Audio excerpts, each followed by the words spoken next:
అందరికీ నమస్కారం అండి. Welcome to my YouTube channel. నా పేరు పీజీఆర్ రఘు రంజిత్. పవన్ కళ్యాణ్ గారి స్పీచ్ని అనలైజ్ చేసే ప్రయత్నం చేద్దాం. నేను వెయిట్ చేశాను, అంటే రియాక్షన్ ఎలా వస్తుంది దాన్ని బట్టి మనం రెస్పాండ్ అవుదామని చెప్పి నేను కాస్త వెయిట్ చేయడం జరిగిందండి.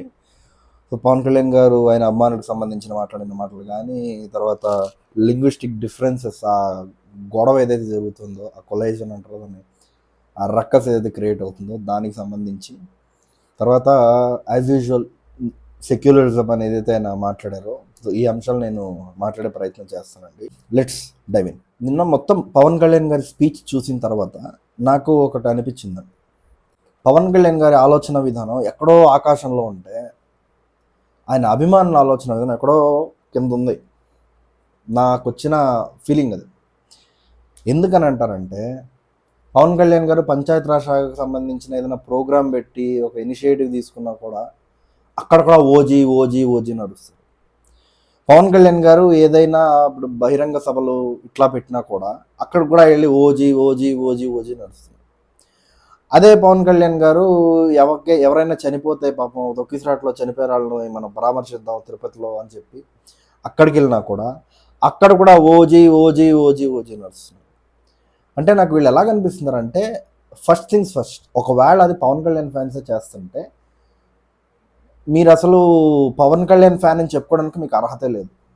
నేను ఓపెన్గా చెప్తున్నా. నేను ఈ మాట చెప్పడానికి నేను భయపడట్లా, బెదరకుండా చెప్తున్నా. ఎవరైతే పవన్ కళ్యాణ్ని ఇంకా ఒక ఫిల్మ్ యాక్టర్గా చూపించాలి అని ఎవరైతే ట్రై చేస్తున్నారో, నాకు తెలిసి they are anti Pawan Kalyan. నేను ఓపెన్గా దీంట్లో భయపడకుండా చెప్తున్నా.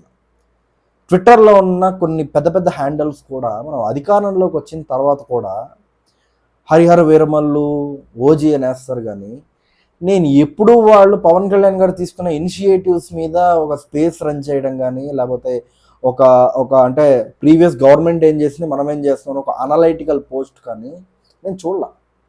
ఎందుకంటే నేను ఎలా అయితే నేను సోషల్ మీడియా వాడతానో కేవలం పవన్ కళ్యాణ్ గారి ఆలోచనల్ని ప్రజల్లోకి తీసుకెళ్లాలనే ఉద్దేశంతో, వాళ్ళు సేమ్ అంతే వాడతారు. నేను వాళ్ళకన్నా చిన్నవాడిని అంత వాళ్ళ రీచ్తో పోల్చుకుంటే. కాకపోతే వాళ్ళు అసలు పొలిటికల్గా కంప్లీట్లీ ఇన్యాక్టివ్ అయిపోయి ఓన్లీ ఆ మూవీస్ వరకే వాళ్ళు కన్ఫర్మ్ అయిపోవడం నాకు కొంచెం షాక్గా అనిపిస్తుంది. కొన్ని పెద్ద పెద్ద హ్యాండిల్స్ కూడా వాళ్ళు పవన్ కళ్యాణ్ గారు ఏదైతే ఆయన సిద్ధాంతాలు, ఆలోచనలు ఉన్నాయో దాన్ని అనలైజ్ చేయకుండా, దాన్ని మాట్లాడకుండా బయటికి మీరు కేవలం ఓజీ హరిహర వీరమల్లు పోస్టర్ వస్తుంది, ఫస్ట్ లుక్ వస్తుంది, మార్చిలో రిలీజు, మేలో రిలీజు, ఈ ఓజీ నెక్స్ట్ ఇయర్ వస్తుంది, ఓజీ 2 ఇవన్నీ అయ్యేసరికి ఏమవుతుందంటే, పవన్ కళ్యాణ్ గారి ఆలోచనలు ఎక్కడో ఉంటున్నాయి, ఆయన అభిమానుల ఆలోచనలు ఈ ఓజీలు పీజీలు కూడా ఉండిపోతున్నాయి. ఎందుకంటే according to me cinema is a business. నేను డబ్బులు వేసి డబ్బులు తీసుకుంటాను, దట్స్ ఇట్. అంతకన్నా ఇంకేం లేదు. ఈ క్లారిటీ పవన్ కళ్యాణ్కి ఉంది, 100% ఉంది. నేను డబ్బులు అక్కడ నా కష్టాన్ని నేను ఇన్వెస్ట్ చేస్తున్నా, అక్కడ వచ్చే డబ్బులతో ప్రజలకు సహాయం చేస్తాను, నా పార్టీని నడుపుకుంటా. సింపుల్. ఇంతకన్నా simplified version of money earning అన్నది నేను చెప్పలేను. దానికి కొంతమంది ఉంటారు రికార్డులని. నేను చేసినోడ్నే, మీకన్నా హార్ష్గా ప్రాణాల మీదకి తెచ్చుకున్నారు అట్లాంటి విషయాల్లో. చాలా కఠినంగా చేశాను అట్లాంటివి. ఫ్యాన్ వార్స్ కానీ కొట్టుకున్నాం, గొడవ పడ్డాం. కానీ ఇది సమయం కాదు. పవన్ కళ్యాణ్ అనే వ్యక్తిని నేను ఇప్పుడు వెళ్ళి మహేష్ బాబు అభిమాని దగ్గర, ఇంకో జూనియర్ ఎన్టీఆర్ అభిమాని దగ్గరకు వెళ్ళి మీ హీరో కన్నా మా హీరో గొప్ప అని చెప్పుకోవడం వల్ల వచ్చే యూజ్ ఏంటి? నా అయితే ఆ ఓట్లు కోల్పోతాం అంతే, అంతకుమించి ఇంకేం ఉండదు. ఎందుకు చేస్తున్నారు అది? ఇంకా కూడా వాడు ఉంటాడు ట్విట్టర్లో, వాడు గనిబాయ్. ఆ దరిద్రుడు చచ్చిపోతే పవన్ కళ్యాణ్ ఫ్యాన్స్కి పట్టిన సగం దరిద్రం వదిలిపోతుంది. సీరియస్గా చెప్తాను. ఆడి బూతులు, అమ్మ లేదు చెల్లి లేదు నా కొడుకాడికి. ఆడు ఎలా పుట్టాడు మనిషి కాడు నాకు అర్థం కాదు. ఆడు తెలుసు నాకాడు. మీకు ఇప్పుడు తెలిసేవాడు 2016 నుంచి ఆడు నాకు తెలుసు. దరిద్రపు నా కొడుకు. ఆడిది ఒక పద్ధతి అయితే, ఇంకొంతమంది ఉంటారు. వీళ్ళు ఏంటంటే పవన్ కళ్యాణ్ గారి సినిమా ప్రమోషన్స్కి ఒక 30-40 ట్వీట్లు వేశారు అనుకోండి. పవన్ కళ్యాణ్ గారి గవర్నమెంట్ ఇనిషియేటివ్స్కో 2, 1 అది కూడా ఉండదు. అంత ఘోరంగా తయారైతే ఎట్లా మనం? పవన్ కళ్యాణ్ గారు లింగ్విస్టిక్ డిఫరెన్స్ అని చెప్పినప్పుడు తమిళనాడు ఇటు కర్ణాటక మొత్తం వీళ్ళు పడుతున్నప్పుడు మన మీద దాన్ని డిఫెండ్ చేయడానికి నీ దగ్గర సబ్జెక్ట్ నాలెడ్జ్ ఉండాలి కదా, అనలైటికల్ థింకింగ్ ఉండాలి కదా. నేను అదే అంటున్నా, వీడియో స్టార్టింగ్లో నేను చెప్పాను కదా, పవన్ కళ్యాణ్ గారు ఎక్కడో ఉన్నారు. ఆయన సినిమాలు, రంగులు, ఈ మేకప్లు, లైట్లు, ఈ చెత్తా చెదారం వదిలేసి దేశ సమగ్రత కోసం కష్టపడుతున్నాడు ఆయన. నేషనల్ ఇంటిగ్రిటీ, దానికోసం ఆయన కష్టపడుతుంటే అభిమానుల కింద ఉన్న మనం పెద్ద పెద్ద హ్యాండిల్స్ ఇవి, అందరూ ప్రతిసారి చూసేవి, కాకపోతే గమనించరు అంతే. నేను గమనిస్తాను కదా, ఒక్కళ్ళు కూడా వాళ్ళకి ఇప్పటికి కూడా నియోజకవర్గానికి సంబంధించిన మేనిఫెస్టో 21 నియోజకవర్గాలకు ఉన్నాయి కదా, ఆ వీడియో బైట్స్ ఆ సోకాల్డ్ అకౌంట్స్లో ఎన్ని పడ్డాయని చెప్తే నో, జీరో. మరి ఇన్ఫర్మేషన్ షేరింగే లేనప్పుడు పాలిటిక్స్ అంటే ఇన్ఫర్మేషన్ షేరింగ్ కాదు, అదే లేదు. దాన్ని అనలైజ్ చేయగలగాలి, దాన్ని ప్రజలకి కన్విన్స్ చేయగలగాలి. అలా చెయ్యలేనప్పుడు జన సైనికుడు కొని ఎట్లా చెప్పుకుంటావు? సిగ్గులేదా? పవన్ కళ్యాణ్ ఫ్యాన్ ఎలా చెప్పుకుంటావు? కరెక్ట్ కాదు కదా. ఇది నాకు బాధ అనిపిస్తుంది.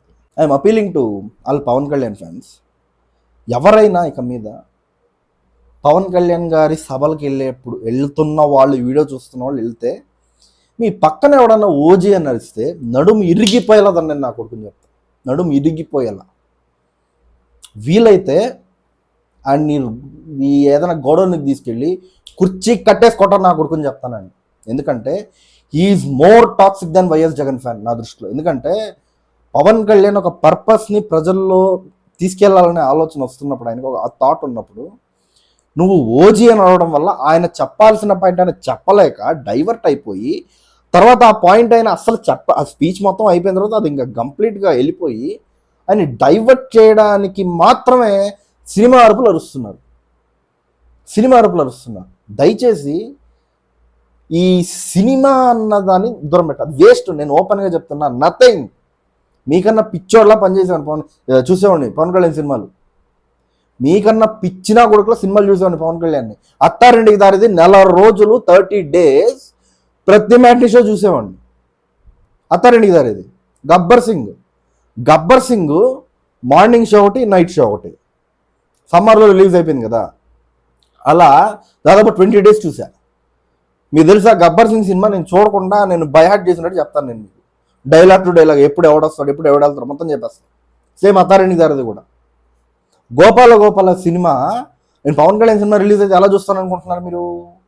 నైట్ midnight 12 అయితే 12 to 12 నైట్ డే మొత్తం పడుకోం, భోజనంలో ఏం లేదు. రిలీజ్ అయిన రోజే సినిమాని 3 నుంచి 4 సార్లు చూస్తా. హైయెస్ట్ అజ్ఞాతవాసి 4 times చూసా. రిలీజ్ సినిమా బాగుందా లేదా కాదు, అంత పిచ్చి ఉండేది నాకు పవన్ కళ్యాణ్ అంటే, ఆయన సినిమాలు అంటే. కానీ ఇప్పుడు చేస్తున్నానా? లేదే. ఎందుకంటే ఆయన అర్థం చేసుకున్నా, ఆయన కావాల్సింది సినిమా బలం కాదు. లేదు, ఇప్పుడు పవన్ కళ్యాణ్ కావాల్సింది రికార్డులు కాదు. పవన్ కళ్యాణ్ గారికి కావాల్సింది ఒక సైన్యం, దమ్మున్న సైన్యం, దేశం కోసం పనిచేసే సైన్యం. ఆయన చెప్పే మాటలను అర్థం చేసుకుని దాని మీద పాత నెరేటివ్స్ తీసుకొచ్చే రుద్దే ఒక బ్యాచ్ ఉంది చూస్తారా, ఈ ప్రకాష్ రాజ్ లాంటి గోండాలు, సినిమా గోండా నా కొడుకు ఉంటారు చూసారా, వాళ్ళ ఎజెండాస్ని తిప్పికొట్టే సైన్యం కావాలి ఇప్పుడు పవన్ కళ్యాణ్కి. ఆయన ఎక్స్పెక్టేషన్స్ ఇది అని నాకు అర్థమైంది. అందుకనే ఆ రోజు నుంచి నేను రీసెంట్గా వచ్చిన హరిహర వీరమలో పాటలు కూడా వినలేదు. మీరు గట్టిగా మాట్లాడితే గతంలో ట్విట్టర్లో పెట్టేసేవాడిని, హ్యాష్ట్యాగులు పెట్టేసేవాడిని. ఆ పోస్టర్ వస్తే రిలీజ్ చేసి దాని పక్కన నిలబడేవాడిని, ఇట్లా ఫోటో తీసుకునేవాడిని. బండి మీద స్టిక్కర్ ఉండేది, ఇప్పుడు చేయట్లా, వేస్ట్, అది అవసరం లేదు ఇప్పుడు. ఆ పాట కొల్లగొట్టిందిరో ఏదో పాట, మదర్ ప్రామిస్, నేను వినలేదు ఆ పాట ఇప్పటిదాకా. 1-2 సార్లు నా ఫ్రెండ్స్ దగ్గర ఉన్నప్పుడు విన్నాను అది. ఓ ఇది పవన్ కళ్యాణ్ పాట అన్న. అంటే మీరు అర్థం చేసుకోవాలి, సినిమా అన్నది it is nothing. Pawan Kalyan నా సినిమాలు చూడు అని ఏ పవన్ కళ్యాణ్ ఫ్యాన్ అడగల. కానీ పవన్ కళ్యాణ్ ఏమడిగాడు? ఈ దేశం కోసం పనిచేయన్నాడు కదా. ఆయన అభిమానిగా ఉన్నావు నువ్వు, ఆ పని చేయకుండా ఏంటి లుచ్చా పనులు? ఎందుకు ఆయన సినిమా యాక్టర్గా ఆయన్ని తగ్గించేస్తావు ఆయన స్థాయిని? ఓ పవన్ కళ్యాణ్ అభిమాని నేను అడుగుతున్నా, చెప్పు. పవన్ కళ్యాణ్ అనే వ్యక్తిని సినిమా యాక్టర్గా ఎందుకు కన్ఫైన్ చేస్తున్నావు? పవన్ కళ్యాణ్ అనే ఆ వ్యక్తి స్థాయిని ఎందుకు కించపరుస్తున్నావు? ఇంకా ఇప్పటికీ కూడా పవన్ కళ్యాణ్ ఇప్పుడు డిప్యూటీ సీఎం కదా, పవన్ కళ్యాణ్ ఇప్పుడు దేశం మొత్తం చూస్తున్న నాయకుడు కదా, మరి ఆయన ఆ స్థాయిలో పెంచకుండా నేను పవన్ కళ్యాణ్ అభిమాని అని చెప్పి నువ్వు ఇతర సినిమా యాక్టర్స్ నువ్వు కెలికి వాళ్ళని గొడవ పెడాలతో ఎందుకు పవన్ కళ్యాణ్ స్థాయిని దించేస్తున్నావు కిందకి? ఇప్పుడు నీకు జగన్ అమ్మానికి పెద్ద తేడా ఏముంది? అంతే కదా, నువ్వు జగన్ అమ్మాని అంతే, నేను పవన్ కళ్యాణ్ గారి సినిమా అభిమాని అని అంటే, లేదా ఓజీ పోస్టర్ ఎక్కడ రాయాను డైరెక్టర్ పేరు సుజిత్, ఆయన నువ్వు తిట్టావనుకో నువ్వు జగన్ ఫ్యాన్ ఒకటే నాకు. ఆయన ఎవరు? పవన్ కళ్యాణ్ గారి ఫ్రెండ్ అబ్బా, ఏఎం రత్నం గారు. ఏఎం రత్నం గారి బొమ్మలు నువ్వు పెట్టి ట్విట్టర్లో బొమ్మలు పెట్టి మార్పులు పెట్టి ఆయన ఏదో నువ్వు ట్యాగ్ చేసి తిట్టడం చేస్తున్నావు అనుకో, your nothing but Jagan fan అంతే. నీకు పవన్ కళ్యాణ్ గారి భావజాలం అర్థం కాలేదు. నువ్వు సినిమా ఫ్యాన్ అంటే నువ్వేంటంటే చిరంజీవికి తమ్ముడుగా సంపూర్ణేశ్వర పుట్టిన అతనికి ఫ్యాన్ అయిపోయాడు. ఎందుకంటే నువ్వు బానిస కుక్క, నీకు పవన్ కళ్యాణ్ అనేవాడు అర్థం కాల. ఇది ఫ్యాక్ట్. ఎందుకు అలాంటి లుచ్చా పనులు? పవన్ కళ్యాణ్ అభిమాని మానుకోవాలి. పవన్ కళ్యాణ్ అనే వ్యక్తి దేశం కోసం మాట్లాడుతున్నాడు. రేపనే రోజు సెక్యులరిజం అని రుద్దేస్తే నీ ఎగ్జిస్టెన్స్ కష్టమైపోద్ది కదా, అది కదా కళ్యాణ్ మాట్లాడుతున్నాడు. రేపనే రోజు లింగ్విస్టిక్ డిఫరెన్సెస్ క్రియేట్ చేస్తే నువ్వు ఇతర రాష్ట్రాలకు పోలేవు కదా, తద్వారా ఇండియా బ్రేక్ అయిపోయే ఛాన్స్ ఉంది కదా, అది కదా పవన్ కళ్యాణ్ మాట్లాడుతున్నాడు.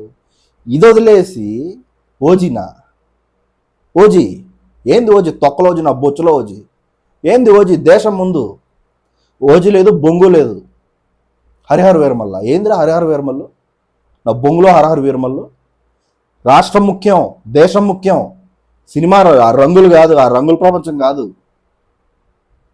అని తెలియజేస్తూ ఉంటే పవన్ కళ్యాణ్ గారికి రాజకీయ అభిమానిగా ఉండు, లేదా వెళ్ళిపో బయటికి, నువ్వు అవసరం లేదు నాకు అని చాలామందితో నేను మాట్లాడిన తర్వాత ఈ డిస్కషన్ వచ్చినప్పుడు వాళ్ళతో నేను చెప్పాను. స్పేస్లో కూడా నేను మెట్తో కొట్టాను రాత్రి. సో పవన్ కళ్యాణ్ అభిమాని నువ్వు పని చేయాల్సింది పవన్ కళ్యాణ్కి పిఆర్ ఏజెన్సీగా కాదు. పవన్ కళ్యాణ్ గారు నీ నుంచి ఒక సోల్జర్ని ఎక్స్పెక్ట్ చేస్తున్నారు. ఈ దేశాన్ని కాపాడి, ఈ దేశ సమగ్రతని కాపాడే ఒక సైనికుడిని నీ నుంచి ఎక్స్పెక్ట్ చేస్తున్నాడు. అలా తయారవ్వు. క్లౌన్ అవ్వకు, జోకర్ అవ్వకు, సినిమా జోకర్ అవ్వకు చెప్తున్నా. రంగులు వేసుకునే జోకర్ నా కొడుకు అవ్వకు అని చెప్పుకుంటూ మన నెక్స్ట్ డీప్ కంటెంట్లోకి వెళ్దాం. ఇప్పుడు పవన్ కళ్యాణ్ గారు ఏదైతే నిన్న లింగ్విస్టిక్ డిఫరెన్స్ హిందీ ఇంపోజిషన్ గురించి మాట్లాడారో దాని గురించి మాట్లాడే ప్రయత్నం చేద్దాం. సో బేసిక్గా పవన్ కళ్యాణ్ గారు గతంలో ఒక మాట అన్నారు, హిందీ గో బ్యాక్ అని ఒక మాట అన్నారు. ఎందుకన్నారంటే till 2020 Hindi was definitely Hindi ఉండాలి, హిందీ నేర్చుకుని తిరాలి. ఎందుకంటే నేను నేర్చుకున్నాను, ఎందుకంటే నేను ఆ నేషనల్ ఎడ్యుకేషన్ పాలసీ ప్రకారం నేను చదువుకున్నాను కాబట్టి నేను కూడా హిందీ మస్ట్ అండ్ షుడ్ కాబట్టి నేర్చుకున్నాను. తర్వాత ఏం చేశారంటే 3 లాంగ్వేజ్ ఫార్ములా తీసుకొచ్చారు NEP 2020లో. So Hindi is not mandatory. Hindi కన్నా ముఖ్యంగా నువ్వు నీ మాతృభాష నేర్చుకోవాలి. ఎందుకంటే మీరు రష్యా చూసినా, ఫ్రాన్స్ చూసినా, స్పానిష్ చూసినా, స్పెయిన్ చూసినా వాళ్ళు ఎప్పుడు వాళ్ళ మాతృభాషని కించపరచుకోరు.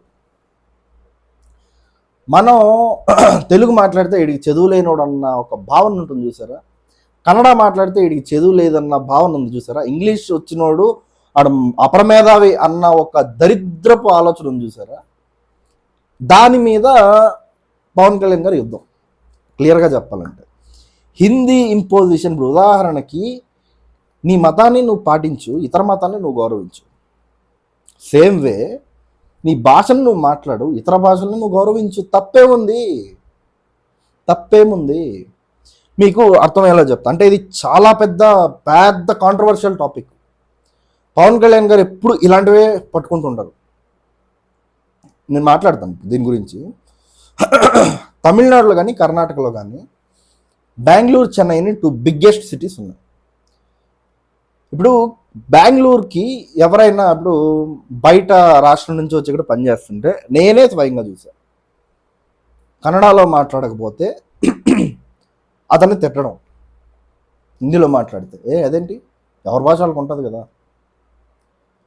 సేమ్ విత్ తమిళియన్స్, అక్కడ అడ్రస్ కూడా చెప్పరు. తమిళ్లో అడగకపోతే వాళ్ళు అక్కడ అడ్రస్సే చెప్పరు. ఎక్స్పీరియన్స్ చేశాను, నేనే పర్సనల్గా ఎక్స్పీరియన్స్ చేశాను. తమిళ్ అయితే నేను కర్ణాటక వాడిని, కన్నడ వాడిని కాబట్టి నాకు అది ఇబ్బంది లేదు. కానీ వీళ్ళ ఆ అపోజ్ ఉంటుంది చూసారా, వీళ్ళు అపోజ్ చేస్తారు, హిందీ అపోజ్ చేస్తారు చూసారా, అదేంటో వీళ్ళు చాలా సెలెక్టివ్గా అపోజ్ చేస్తారు. ఉదాహరణకి కర్ణాటక రక్షణ వేదిక అని ఒక సంస్థ ఉంది కర్ణాటకలో. ఆయన కాంతార అని ఒక మూవీ వచ్చింది కదా, ఆయన హీరో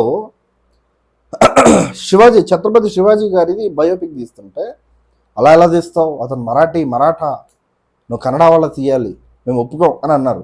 అతన్ని ఆ సినిమాని బాయ్కాట్ చేయండి, ఆ సినిమా ఆపేయండి అని చెప్పి గోల పెట్టారు కదా. బెంగళూరులో ప్రామినెంట్ ఏరియా ఒకటి ఉంది, ఏరియా పేరు శివాజీ నగర్. హార్డ్ కోర్ ఇస్లాం ముస్లిం ఏరియా అది. కానీ ఏ కన్నడ లాంగ్వేజ్ మీద ప్రేమ ఉన్నవాడు అక్కడికి వెళ్ళిపోయి శివాజీ నగర్ ఏంటి, శివాజీ తీసేయి, శివాజీ అని పెట్టకో, ఇది కన్నడ వాళ్ళ పేరు పెట్టు, కిత్తూరు రాణి చెన్నమ్మ నగరాన్ని పెట్టు, పులికేశి నగరాన్ని పెట్టు, ఇలా ఇమ్మడి పులికేశి ఆ నగరాన్ని పెట్టు అని చెప్పి ఏ కన్నడ లాంగ్వేజ్ కోసం పోరాటం చేసిన వ్యక్తి మాట్లాడడం నేను చూడలేదు. అంత సెలెక్టివ్గా ఉంటుంది. మీరు చూడండి, ఈ లాంగ్వేజ్ ఇంపోజిషన్ అన్నది హిందూ టు హిందూ మాత్రమే ఉంటుంది. మీరు ఎప్పుడైనా ముస్లిం టు ముస్లిం మీరు ఇదిగా అబ్జర్వ్ చేశారా? హిందీ వచ్చిన ముస్లిం, కన్నడ వచ్చిన ముస్లిం, హిందీ వచ్చిన ముస్లిం, తెలుగు వచ్చిన ముస్లిం, నువ్వు తెలుగు మాట్లాడాలి, నువ్వు హిందీ మాట్లాడాలి అని ఎప్పుడన్నా గొడవపడ్డారా? లేదు.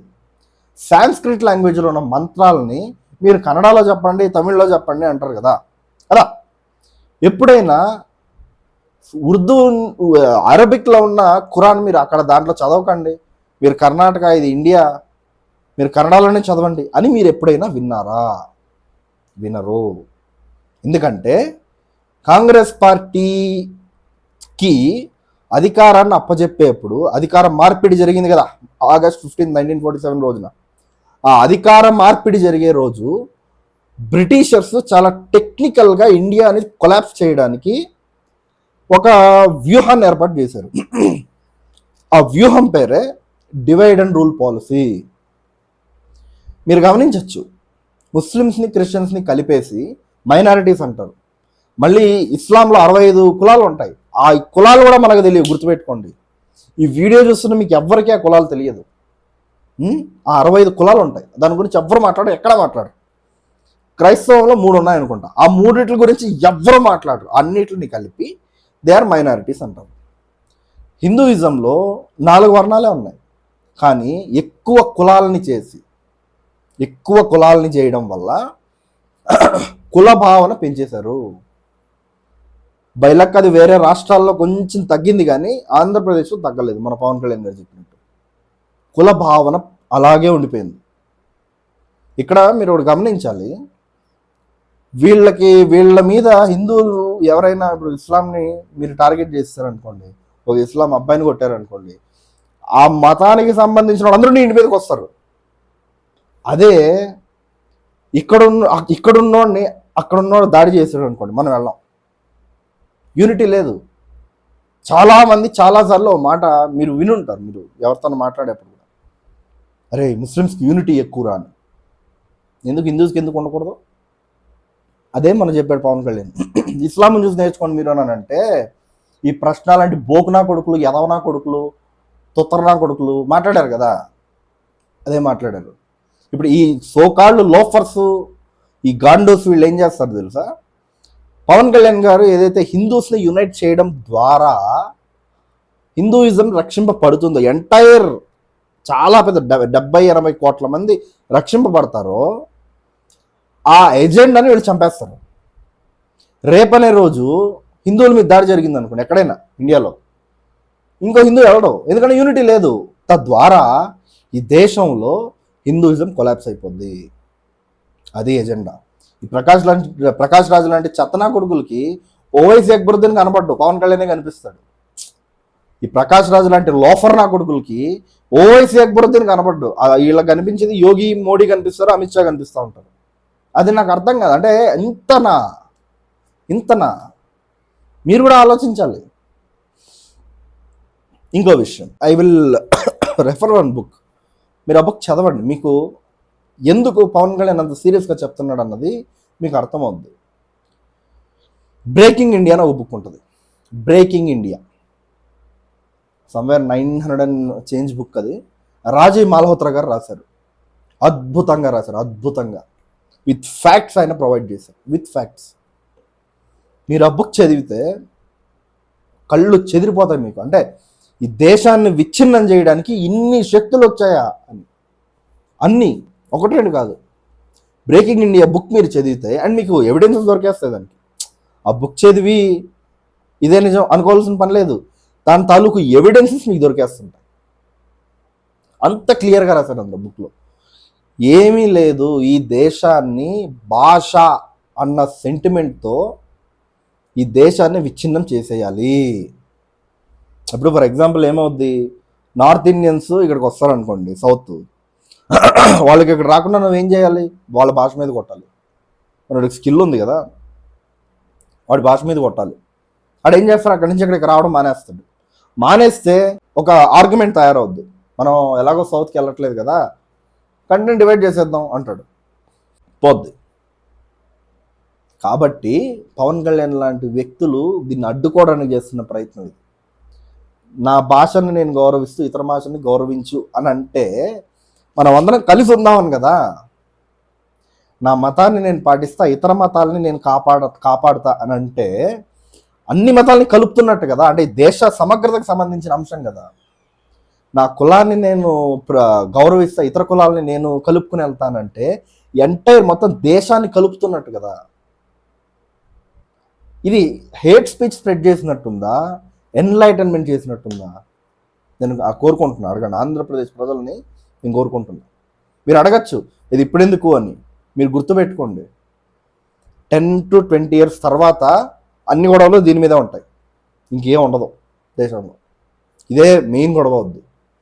ఎందుకంటే మీరు మీ ఊర్లో ఉండడానికి కూడా వేరే వాళ్ళు ఒప్పుకోరు అనే పరిస్థితి వచ్చి, అరే పవన్ కళ్యాణ్ 20 ఏళ్ళ కింద చెప్పాడు కదా దీన్ని అని అంటారు. ఇప్పుడు జగన్మోహన్ రెడ్డి ఇలాగే కొండలు కొట్టేస్తారని చెప్పాడు కదా. దీని తర్వాత మీకు అర్థమైంది, అరే పవన్ కళ్యాణ్ అప్పుడే చెప్పాడే అని. అప్పుడే చెప్పినప్పుడే మీరు ఆలోచన అయింటే. హిందువుల మీద గురించి ఆయన మాట్లాడినమాట అది చాలా, నేను అసలు ఆయన స్పీచ్ చూస్తుంటే నన్ను నేను చూసుకున్నట్టు ఉంది. అది చాలా కరెక్ట్గా మాట్లాడారండి. నేను చిన్నప్పటి నుంచి ఫేస్ చేసేదాన్ని, నేను ఇబ్బంది పడ్డాను. నేను అంటే మన హిందూ దేవుళ్ళనేమో నువ్వు అబ్యూజ్ చేయొచ్చు, అబ్యూజ్ చేస్తే అసలు అతనికి ఏం ఉండదు, శిక్ష ఉండదు. అదే నువ్వు వాళ్ళ దేవుళ్ళని నువ్వు అబ్యూజ్ చేయక్కర్లా, వాళ్ళే నిన్ను అబ్యూజ్ చేస్తారు. నువ్వు దాన్ని అపోజ్ చేస్తే నువ్వు మతం మాది, ఈ దరిద్రం ఏంటి అని చెప్పాను. నేను చాలాసార్లు చెప్పాను. ఆ ప్రశ్నగాడి దాంట్లో అయితే ఆడికి చితగ్గొట్టి చెంతకాయ చేసేసినప్పుడు ప్రతిసారి చెప్పాను అన్నమాట. నేను ఒకటి రెండు సార్లు, ఒకసారి ఏమో ఆంధ్ర పాడ్కాస్ట్కి చెప్పాను మొన్న, దానికన్నా ముందు సిపిఐ రామకృష్ణకి ఒకసారి చెప్పాను, ఈ కమ్యూనిస్ట్ బ్యాచ్కి. అంత క్లియర్ కట్గా వాళ్ళు ఆ డిస్పారిటీ అనేది చూపిస్తూ ఉంటారు. అంత క్లియర్ కట్గా వాళ్ళు దాని ఏమంటారు, ఆ పార్షియాలిటీ అంటారా, దాని హిపోక్రసీ చూపిస్తూ ఉంటారు. హిందూస్ మీద దాడి జరిగితే దాడి కాదు, ముస్లిమ్స్ మీద దాడి జరిగితే అమ్మో మైనారిటీస్ మీద దాడి జరిగేసింది బాబోయ్ అనుకుంటారు. ఇది సెక్యులరిజం ఎలా అవుద్ది? ఇదే కళ్యాణ్ చెప్పాడు. ఇదే మేము బాగా నెత్తి నోరు కొట్టుకుని ఇదే చెప్తున్నాం. మేమేమో ముస్లిం మీద దాడి చేసేని చెప్పట్లా, మీరు దాడి చేయకండి, మేము దాడి చేయం, రండి కలిసి బతుకుతా ఉన్నాం, సింపుల్, ఇంకేం లేదు. నేనేమంటానంటే పవన్ కళ్యాణ్ గారు చెప్పిన సబ్జెక్ట్ అన్నది చాలా డీప్, చాలా చాలా డీప్. అది ఆయన మాట్లాడింది ఫ్యూచర్లో జరగబోయే బిగ్గెస్ట్ రియాట్స్ గురించి ఆయన మాట్లాడాడు. ఈ linguistic difference once Congress party వచ్చేస్తే,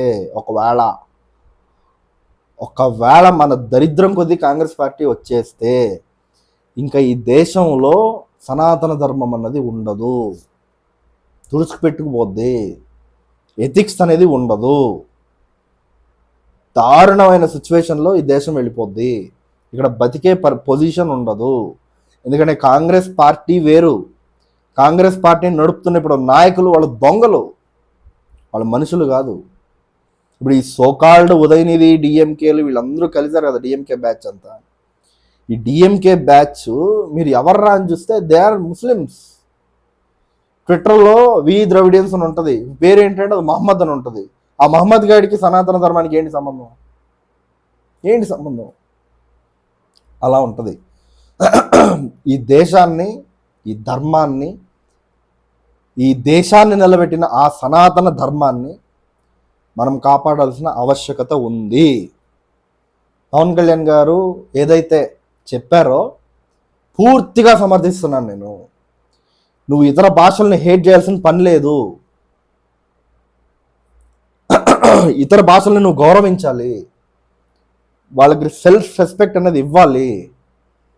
సెక్యులరిజం అంటే అన్ని మతాలని సమానంగా చూడాలి. అలా చూడలేకపోతే వద్దు, సమానంగా చూడడం వద్దంటే ఈ దేశాన్ని హిందూ రాష్ట్రంగా మార్చాలి. సెక్యులరిజం అనేది అబద్ధం. నేను మొన్న కూడా చెప్పా, నేను చర్చ్కి వెళ్ళి జీసస్ క్రైస్ట్కి నేను ప్రేయర్ చేస్తా, కావాలంటే మళ్ళీ చేస్తా. నేను రోజా ఉంటా, రంజాన్ పర్వదినాలు జరుగుతున్నాయి కదా, నేను రోజా ఉంటా, వాళ్ళు ఉండలేరు.